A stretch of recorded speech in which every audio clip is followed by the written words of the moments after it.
Hi hello welcome to my channel. ఇవాళ అమ్మమ్మ చెప్పిన కథల్లో దాశరథి శతకంలోని అమ్మమ్మ ఒక పద్యం చెప్తుంది కదా, ఆ పద్యాన్ని తెలుసుకుందామా. మరి అమ్మమ్మ ఎప్పట్లాగే అందరినీ మనవాళ్ళు మనవరాలని దగ్గర తీసుకుని ఈ పద్యం చెప్పసాగింది. అంటే దాశరథి శతకంలోని మరొక పద్యం చెప్పసాగింది. అలాగే భావం కూడా చెప్తుంది. అదేంటో చూద్దాం. తరణికులేసనానుడుల దప్పులు గల్గిన నీదు నామ సద్విరచితమైన కావ్యము పవిత్రముగాదే. వియన్న దీజలం బరగుచు వంకయైన మలినాకృతి బారిన దన్మహత్వము దరమే గణింపనెవ్వరికి దాశరథి కరుణాపయనిధి.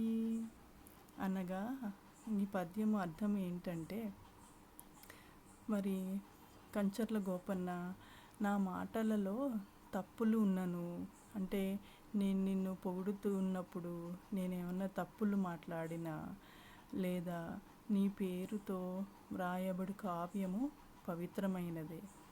అంటే నేను తప్పులు చెప్పినా నీ పైన రాసిన పద్యాలు కావ్యాలు అన్నీ కూడా పవిత్రమైనవి, అపవిత్రమైనవి కాదు. ఒకవేళ నేను తప్పులు మాట్లాడితే ఎట్లా అనగా, గంగానది నీరు వంకరగా పారినట్లు మురికిగా మారినను దాని గొప్పతనము ఎక్కడికి పోతుంది అంటే, మరి గంగానది పాయలు పాయలుగా పారుతూ దొర్లుతూ ఉంటుంది కదా, మరి అప్పుడు మట్టిని కూడా తీసుకువెళ్తుంది, అప్పుడు మురికిగా కనిపిస్తుంది. కానీ గంగానదికి ఉన్న విశిష్టత గంగానదికి నీరుకే ఉంటుంది కదా, అట్లాగే ఉంటుంది కదా.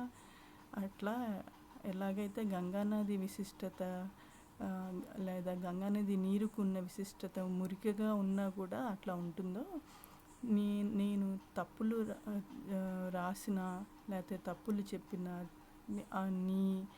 నీ పైన రాసిన పద్యాలలో ఏదైనా తప్పులు దొరికినా అవి అపవిత్రం కాదు, పవిత్రమైనవి అని ఈ పద్యానికి అర్థాన్ని అమ్మమ్మ చెప్తుంది. అమ్మమ్మ నెక్స్ట్ ఎపిసోడ్లో ఇంకే పద్యం చెప్తుందో మరి తెలుసుకుందాం. అప్పటి వరకు థ్యాంక్ యూ, బాయ్ బాయ్.